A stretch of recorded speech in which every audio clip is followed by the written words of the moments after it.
Okay, hello and welcome to our first lecture of the week for the week of September 21st. This would normally have been the second lecture of last week, but stuff, and it didn't get done, so we'll make up for it this week. There are still a couple of things in chapter 1 that we haven't covered yet, and so we'll have to do those. Possibly we might be able to get them done in this lecture. If not, then they'll um, you know, overflow a little bit into the next lecture, but we'll get through them, and then finally we can get on to actual physics in chapter 2. The first thing that we haven't done yet that we really need to cover is the idea of unit conversions. We've done some simple stuff in class, and this is sort of the section where we really get into the nitty-gritty of how to go about it and how to do more complicated questions that involve various things, how to do unit conversions when you don't have a single conversion factor that can get you from start to finish, for one thing. Like what happens if the units are raised to a power? What happens if you have to convert more than one power within a problem, or more than one unit within a problem, and that kind of thing. Some of you in the class may already have had stuff like this in math classes or previous science classes, and you may be very good at it too. But a lot of students struggle with this sort of thing, so I think that we really need to spend at least one lecture on it. And you can get some practice with some of the homework problems, because several of those involve unit conversions. And then maybe the next time we meet in person we can go over a few, just to make sure that everybody is up to speed. So as it says here, I wrote down already, unit conversions are what you do basically when you take a measurement that's been measured in one particular unit and you change it to that same quantity in another unit. It's important to remember that you're not changing the magnitude of the measurement.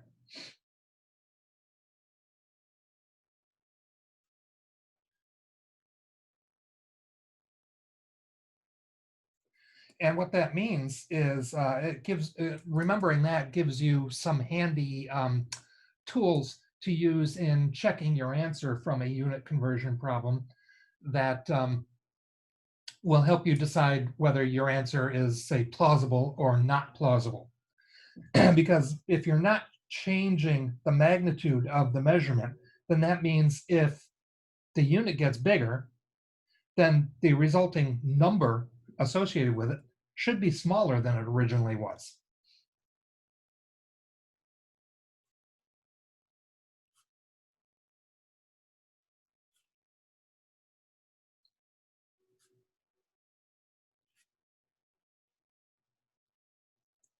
And vice versa.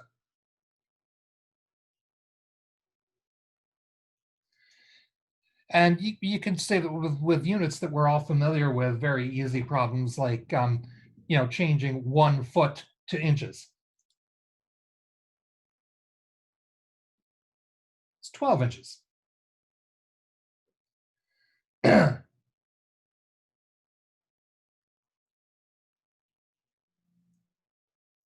So notice this question goes from a larger unit to a smaller unit.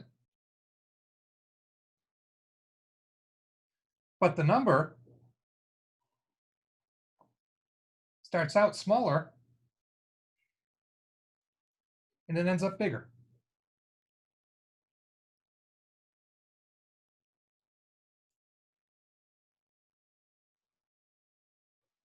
Oops. So if the unit gets smaller, the number should get bigger.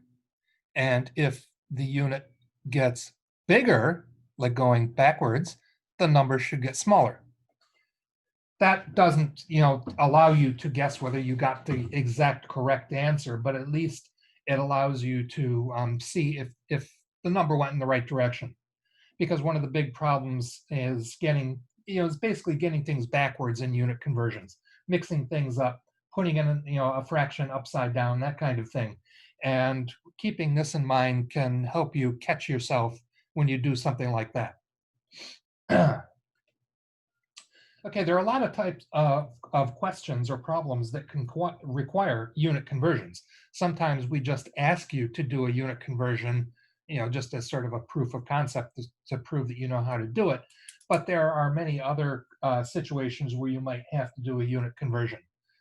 If you're doing a measurement of something small, then you're probably going, in science anyway, you're probably going to use millimeters or centimeters. But then if you're going to use that measurement in an equation, then you're probably going to have to change the units to meters, because that's the standard SI unit for length, is meters. And so there is a question that doesn't necessarily center on unit conversions, but you have to do a unit conversion anyway in order to do the problem. Units, when it comes right down to it, can be multiplied and divided just like numbers.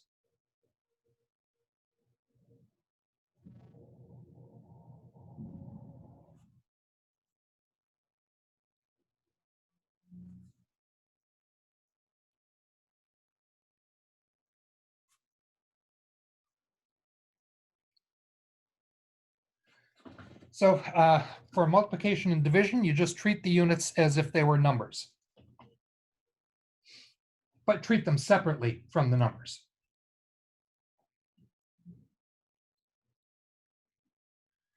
So if you had, say, a square 2 inches by 2 inches, your answer would be, well, you're multiplying, so multiply the numbers, 4 for the number, and multiply the units. And if you take inches, multiply by inches, you get inches to the second power, or square inches. Same with division. Sometimes the units are not the same, so you can't combine them and say the unit squared. So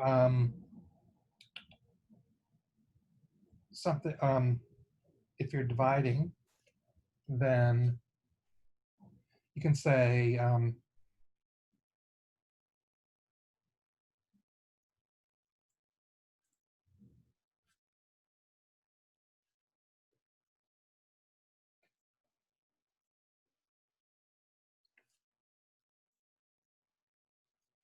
say a piece of metal has a mass of 7 grams and a volume of,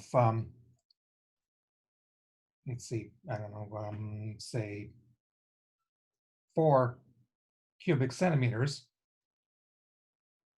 And what you're looking for is the density in units of, well, find the density. Density is mass divided by volume. So in this case, that's going to be 7 grams divided by 4 cubic centimeters. And I should have picked an easier numbers. 7 divided by 4 is 1.75.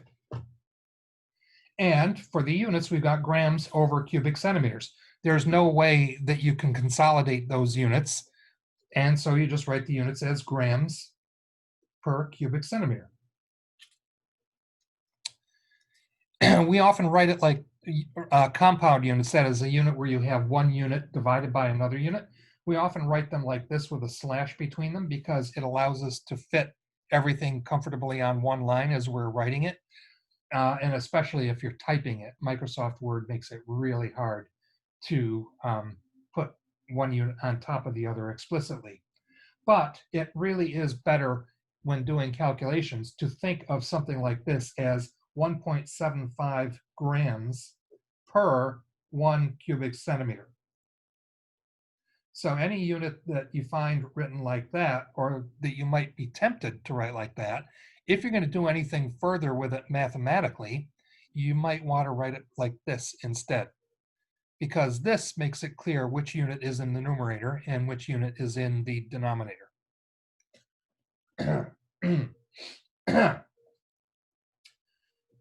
Okay, so most conversions will take a similar form. Oh, sorry, I didn't do addition and subtraction.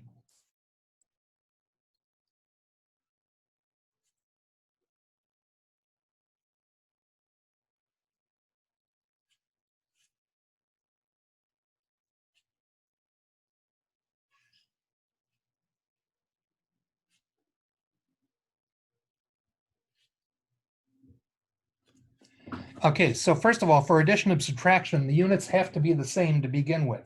You can't add or subtract um, measurements with different units.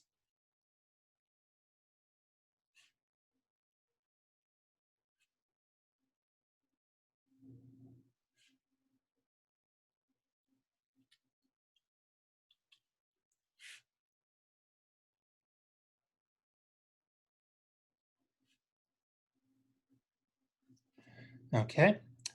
And then the units for the answer are the same as the units for the individual numbers.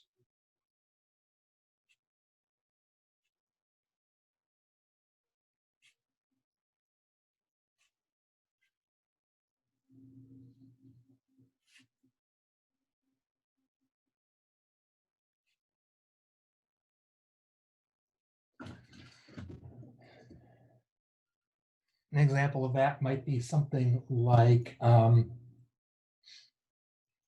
don't know, something simple, like say 16 inches minus 1 foot. You can't do that because you got different units here. So what you're going to have to do is change one or the other, and it doesn't matter which one you change, but you're going to have to get both of these measurements to be in the same units. I think it would probably be easier to change 1 foot into inches than to change 16 inches into feet. And so we now have 16 inches minus 12 inches, which would be 4 inches. Notice the unit for the answer is the same as the units for the individual numbers. And the units for the individual numbers were the same. Okay, so that's addition and subtraction. Most conversions will take a similar form.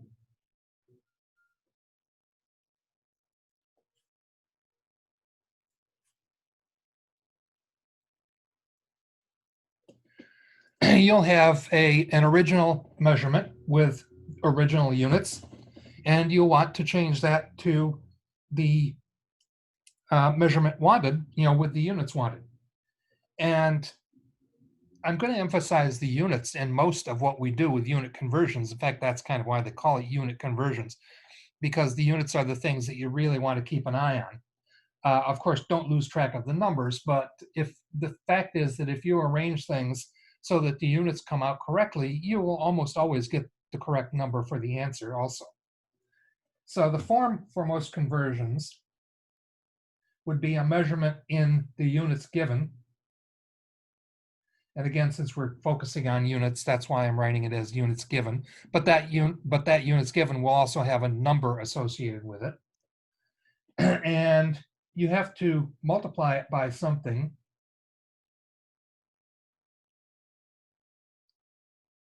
to get the units wanted as the answer.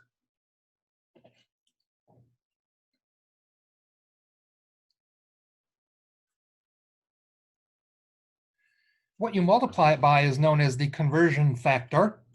And the conversion factor is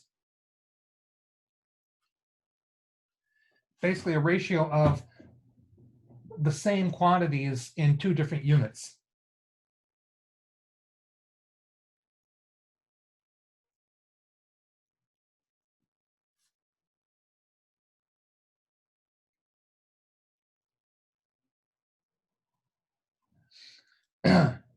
And if it's a ratio of the same quantity but in two different units, then kind of in principle you can think of that ratio as being equal to 1, because the quantity on the top and the quantity on the bottom are really the same in terms of how big they are.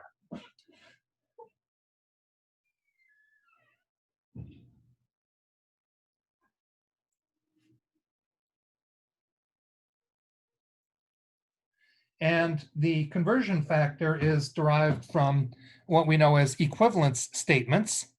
Equivalence statements are just statements where you say this number of this unit would be equivalent to that number of that unit. So for example, a really well-known one. 1 foot is equal to 12 inches. That's an equivalent statement.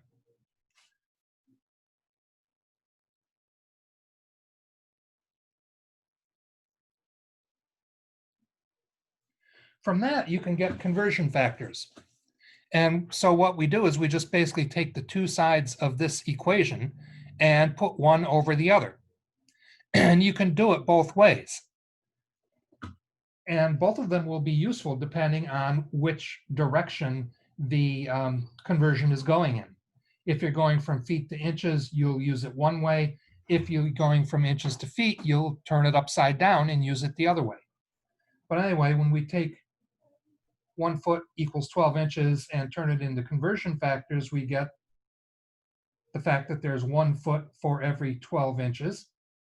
Or, literally it's 1 foot over 12 inches, but you can think of that as meaning that there's 1 foot for every 12 inches, or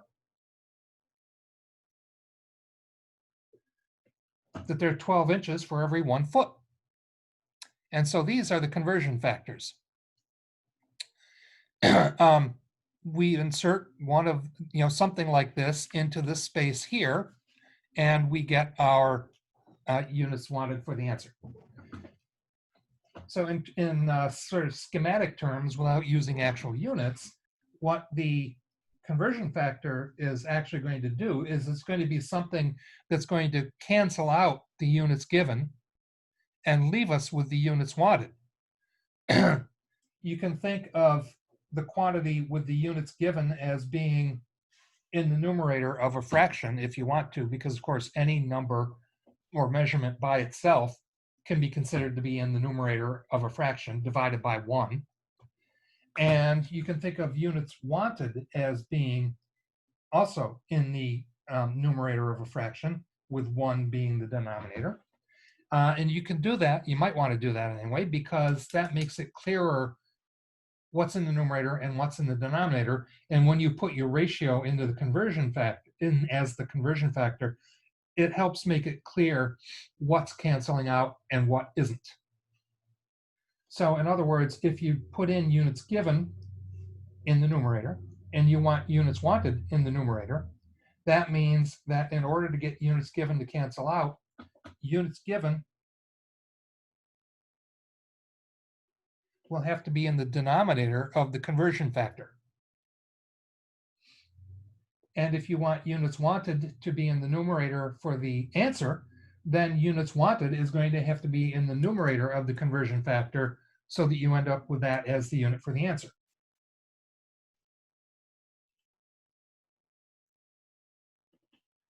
So now you'll notice that, well, when you're multiplying fractions in an equation, you basically multiply across the top and then multiply across the bottom and divide the top by the bottom. But first, you can always look through to see if there's anything that can cancel out. If you have the same thing on the top anywhere on that side of the equation, and the same thing on the bottom anywhere on that same side of the equation, they can cancel out. So effectively here you have units given divided by units given, which is 1. So those numbers effectively cancel out. It's like having, say, a 2 in the numerator and a 2 in the denominator. You can factor that out because 2 over 2 is just 1. Same thing with units. Because we're multiplying and dividing here, you treat them just like numbers. So units given are gone. Units wanted will be in the numerator. And that's the unit we wanted, literally. So there it is. Okay.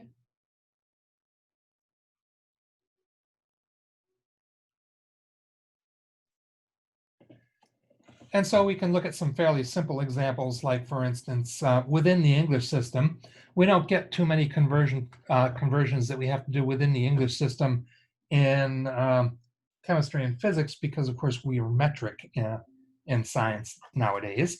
But we do get situations once in a while where you might have to do a conversion within the English system in order to get to something that you can then convert to metric. But that won't happen very often. And if it's anything obscure, because the conversion factor sheet that I'm going to give you on all of the tests, this one here that I handed out on the first day, and metric prefixes on the other side, that doesn't have English conversion factors. It has English to metric conversion factors, but it doesn't have English to English conversion factors. So if I give you anything that would involve anything that's the least bit obscure, then I would provide you with the English to English conversion factors. Hopefully everybody knows there's 12 inches in a foot. I think everybody knows that probably.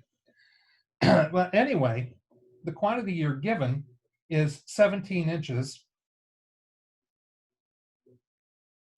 And you can think of that as being over 1, if it helps. And we want something in feet. And that's also going to be over 1, if that helps. So in this space, we're going to have to use one of these conversion factors, either this one or this one. And we're going to choose it based on where the units are, because both of these statements are true. 12 inches over 1 foot is true. 1 foot for every 12 inches, that's also true. What we're going to look at, though, is that we have inches going in the numerator. So we want inches in the denominator of the conversion factor so that they'll cancel out. And we want feet in the numerator so that we'll end up with feet as the answer. And then don't forget to write the numbers in. So it's 1 foot for every 12 inches. And again, I should have chosen an easier number. Inches cancel out, and feet end up being the only unit we have left. And so that's good because that's what we want. And when you go to find the number, it makes it easier actually if you just ignore ones. Because if you multiply by 1, you get the same number. It doesn't matter. You can leave the 1 out. If you divide by 1, same idea. You get the same number all over again, and so you can just ignore dividing by 1s. So instead of saying 17 times 1 divided by the quantity 1 times 12, it's much easier in this case just to say 17 divided by 12. 17 is on top, 12 is on the bottom, so you have to divide by 12, not multiply. So it'll be 17 divided by 12. And you get 1.4166666 on to infinity, actually. And that number obviously is way too many significant figures. Yeah, don't forget significant figures because you have to pay attention to those also when dealing with unit conversions. Now, remember that some conversion factors will have infinite significant figures because they're definitions. Conversion factors within the English system and conversion factors within the metric system have infinite significant figures.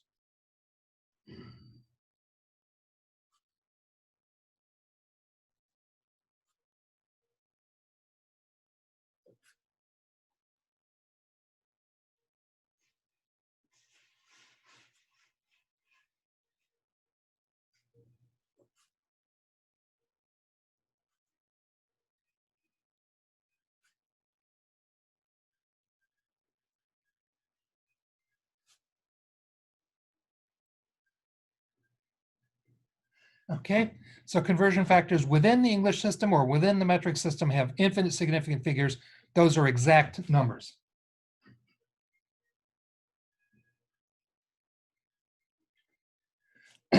Conversion factors between the English and metric system do not have significant figures.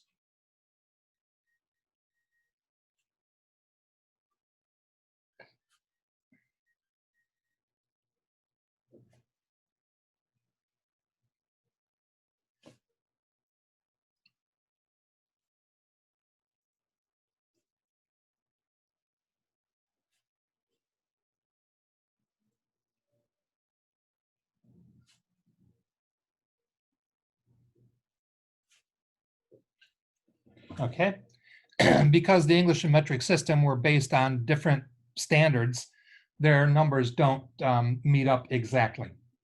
So if it's between English and metric, not significant figures. Anyway, what we've got here, 17 inches, just 17 inches by itself, that's a measurement. So that obviously has two sig figs. But 1 inch or 1 foot over 12 inches, that is a conversion factor, and it's within the English system of units. So that is an exact number. The 1 and the 12 are both exact numbers, and that would be infinite significant figures. And so what that means is for the answer, you should have two significant figures. And so we get 1.41666 forever. Obviously, if 1 and the 4 can stay, the first number that has to be dropped is a 1. If the first number being dropped is less than 5, then you can leave the numbers you're keeping the same. So 1.4 feet would be the answer. Okay. So notice we use the conversion factor in the form of 1 foot over 12 inches. And that's because we were going from inches to feet. If we were going the other way around, we would use the other form of the conversion factor right here.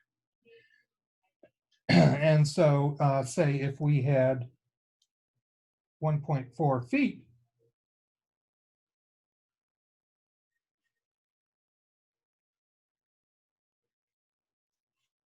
and we wanted to convert it to inches, well, we'd say, duh, it's 17 inches. But, it's pretend we hadn't already done that.